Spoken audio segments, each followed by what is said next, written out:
Oke, selamat pagi semuanya. Kita berlanjut pada pertemuan kali ini pada slide yang kedua, yaitu terkait dengan judul penggunaan teori dalam penelitian kualitatif. Setelah kemarin kita sebelumnya mempelajari terkait tujuan, ruang lingkup dan manfaat, kali ini kita akan membahas terkait penggunaan teori ketika dalam penelitian. Nah, peran teori di awal penelitian itu ada dua jenis. Yang pertama adalah bertujuan ada dua jenis penilaian kualitatif jika dilihat dari teori awal yang dipakai. Yang pertama, penelitian kualitatif yang bertujuan membentuk teori dibandingkan yang menguji ya. Kemudian ada penelitian yang bertujuan mengembangkan model atau teori. Jadi ada dua, ada yang membentuk dan mengembangkan. Kita bahas dulu yang pertama, penelitian kualitatif yang bertujuan membentuk teori.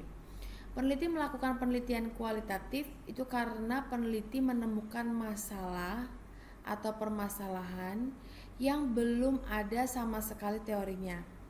Nah, penelitian ini disebut dengan geometrik teori, yang artinya penelitian ini pada akhirnya membentuk suatu teori yang berdasarkan data yang sistematik dikumpulkan dan dianalisis. Karena itu, peneliti tidak dimulai dengan adanya teori awal yang digunakan atau diacu. Peneliti memulai penelitian dengan mengumpulkan data lapangan, kemudian berusaha memunculkan proposisi, model, hipotesis, dan akhirnya berdasarkan data yang diperoleh di lapangan tersebut. Karena penelitian grounded teori ini diharapkan akan lebih memberikan insight atau pandangan, pemahaman, dan petunjuk yang lebih bermakna untuk dilakukan proses penelitian. Peran teori dalam penelitian ini adalah mendapatkan pandangan awal saja yang akan diteliti. Jadi, kalau penelitian kualitatif yang bertujuan membentuk teori, dia itu bisa kita pakai pendekatan grounded teori, di mana nanti di grounded teori itu tidak diawali dengan proses tidak menggunakan teori yang diacu, tapi langsung mengumpulkan data di lapangan dengan berdasarkan pada penemuan permasalahan yang ditemukan. Kemudian yang penelitian yang bertujuan mengembangkan model ini biasanya peneliti telah menemukan teori yang dianggap cukup untuk dijadikan dasar penelitian. Namun, biasanya peneliti masih melihat teori masih harus dikembangkan agar sesuai dengan karakteristik objek dan subjek penelitian. Karena suatu teori yang berlaku dapat dipakai untuk menyelesaikan masalah di suatu tempat dan kemungkinan tidak kalau dipakai di tempat lain yang memiliki karakteristik yang berbeda. Nah, ini penelitian kualitatif yang bertujuan mengembangkan model atau teori. Nah, proses pembuatan kerangka teori. Pada saat akan membuat kerangka teori, analisis dan evaluasi secara kritis serta diskusi tentang teori-teori dan penelitian-penelitian yang terkait dan menjadi dasar dari kerangka berpikir dan model yang ingin diuji dalam penelitian harus dilakukan. Pada umumnya, proses analisis kritis dilakukan terhadap berbagai teori terkait yang telah ditulis atau dipublikasikan. Jadi ada penelitian-penelitian terdahulu yang telah dipublikasikan dalam bentuk buku, artikel, jurnal, baik nasional maupun internasional atau laporan hasil penelitian. Teori-teori yang biasanya itu diringkas, dibandingkan, dan diklasifikasikan. Nanti ada contohnya di bawah. Nah, sebaiknya ini dalam proses pembuatan kerangka teori-teori yang diungkap adalah teori-teori utama, grand teorinya secara runtut dari teori pertama sampai teori terkini yang muncul saat penelitian dilaporkan, termasuk penelitian-penelitian yang menguji keberadaan teori tersebut. Suatu teori biasanya pada saat muncul selalu menarik para peneliti untuk mengujinya dalam berbagai konteks, sehingga seringkali teori baru muncul dikarenakan para peneliti menemukan kekurangan dari teori yang ada tersebut. Nah, dalam proses pembuatan kerangka teori ini sebaiknya diungkapkan apa kekurangan dan kelebihan dari teori tersebut, sehingga memunculkan teori kedua yang merupakan hasil modifikasi atau pengembangan teori sebelumnya. Nah, ini pesannya dalam proses pembuatan kerangka teori. Teori pertama yang muncul mungkin terjadi beberapa puluh tahun lamanya yang lalu ya, dari literaturnya. Karena itu dalam penelitian sebenarnya penggunaan literatur tidak dibatasi waktu seperti itu. Nah, oleh sebab itu saya menyarankan, dan ini juga disarankan oleh Bu Indrawati dalam bukunya, biasakan membaca buku atau artikel karangan penemu teori tersebut, bukan membaca tulisan yang merupakan saduran. Karena dalam tulisan yang merupakan saduran mungkin saja terjadi distorsi informasi. Nah, namun memang untuk mengetahui apa yang tengah terjadi dalam bidang yang diteliti, peneliti harus membaca dan mengacu baca yang terakhir. Hari ini juga menjadi penilaian juga. Maka pentingnya tadi disampaikan di depan, peneliti untuk membaca dari awal muncul ya, diungkap sampai yang terkini, itu paling penting seperti itu. Nah, yang selanjutnya, setelah dituliskan alasan pengambilan suatu teori sebagai landasan penelitian, dalam penelitian yang bersifat pengembangan teori juga harus dijelaskan mengapa teori itu perlu dikembangkan. Meskipun berdasarkan penjelasan sebelumnya bahwa teori terbaik itu ada gitu.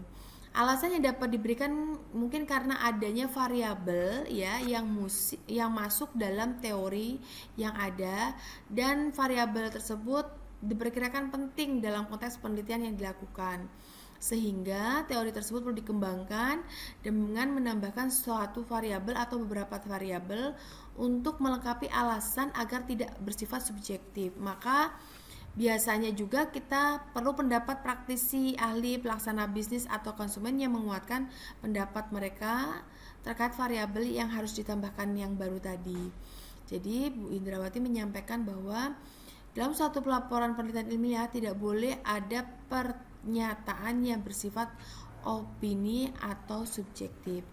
Pada saat peneliti tidak menemukan teori atau model yang cukup kuat untuk dijadikan acuan, maka peneliti harus melakukan eksplorasi mulai dari identifikasi dari definisi dari berbagai literatur, mencari definisi, variabel, dan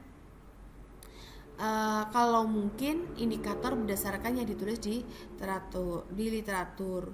Untuk memudahkan ini kita bisa membuat tabel ringkasan yang muncul dari referensi yang telah dibaca.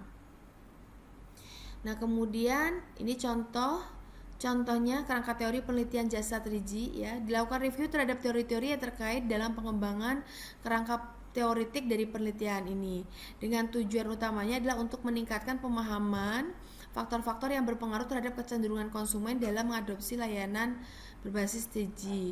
Dalam penelitian ini kita gunakan UTAUT, jadi Unified Theory of Acceptance and Use of Technology atau UTAUT. Nah, ini ada 8 teori pembentuk teori UTAUT.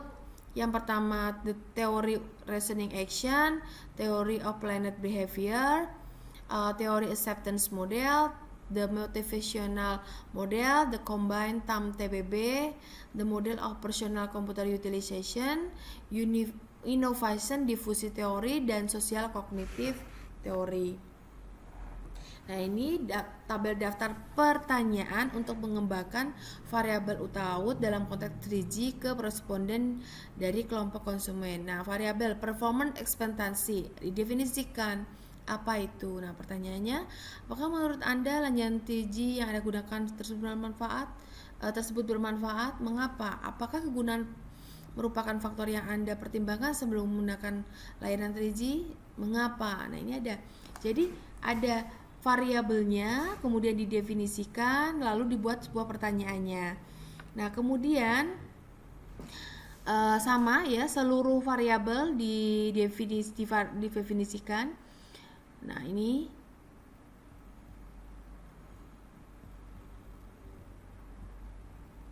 kemudian dibuatlah nih model konseptualnya. Jadi kalau dalam penelitian itu harus ada modelnya. Ini ternyata dia apakah ada pengaruh antara performance ekspektasi terhadap behavioral attention. Nah, ini gambarnya. Gambar tadi dari yang ada. Jadi kalau ada berarti ya bisa dibuat seperti ini, dibuat modelnya. Nah ini kita juga perlu juga mendefinisikan, misalkan dari konteks kita mau smart city. Nah ini kita baca dari beberapa buku dibuat seperti ini, didefinisikan, kemudian sumbernya dari mana saja. Nah, ini kita mengembangkan teori ya. Nah ini sama. Nah setelah kita definisikan semuanya, lalu kita buat checklist. Ternyata dimensi dari smart city berdasarkan yang ada tadi ini. Kemudian menurut ini dia ngecek ada tata kelola, oh ada yang ada infrastruktur untuk kata ini. Jadi kita klasifikasikan seperti ini, ya. Kemudian setelah diklasifikasikan, ternyata memang ada semuanya, ya. Ternyata ini di sini ada, oh ini ada, ini ada, ini ada cuma satu, ini ada seperti itu. Nah ini baru didefinisikan apa itu infrastruktur reliability berdasarkan teori-teori tadi. Jadi kita membuat sebuah sintesis seperti itu. Jadi didefinisikan apa ini berdasarkan artikel-artikel yang tadi gunakan, yang ini tadi seperti itu. Nah ini juga sama. Nah ini ada variabel infrastruktur, referensinya dari mana aja, indikatornya apa. Ya, variabel ini referensinya ini, jadi indikatornya apa, seperti itu. Sama dengan ini semua. Jadi sebenarnya kita itu bisa meneliti tanpa harus ke lapangan, bisa melakukan pengembangan teori.